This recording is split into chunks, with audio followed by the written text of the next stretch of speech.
enoki mushroom. Yan ang ating niluto for today's video. O, diba? Makikita nyo kung paano ko siya niluto. Simple lang at madali lang at napaka-yummy. Natira pa tayong mushroom isang araw, so gawa naman tayo ng ibang putahe para sa ating lunch for today's video. Yan, gamit tayo ng 3 kutsarang cornstarch and then 3 din kutsarang harina. Yan, tatlo.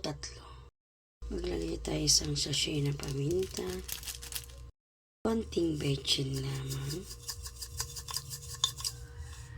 Lagay din ako ng curry powder, mga 1/8 teaspoon, 1/2 teaspoon ng garlic powder, 1/2 teaspoon din na paprika.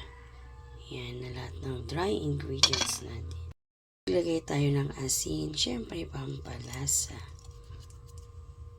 Lagay muna tayo ng 1/2 cup ng tubig. Tansyahin natin, mag-additional na lang mamaya pag kulang.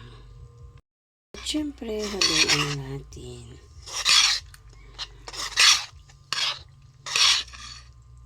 Ginawa kong mixture natin. So, nagdagdag pa ako ng 1 spoon na harina at 1 spoon na cornstarch para ma-achieve natin yung ganito.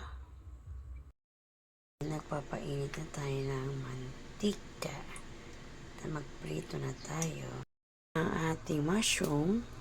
So, ilagay na natin sa ginawa nating mixture. Iko-coat lang natin bago natin ipiprito. Ayan, prito-prito na tayo. Pag ganyan na ang kulay, pwede na yan. Hanguin na natin. Ang niluto na lahat, pwede na tayong kumain. Sana may natutunan na naman kayo sa akin. Napakasimple pero napaka-yummy. Thank you for watching. God bless po.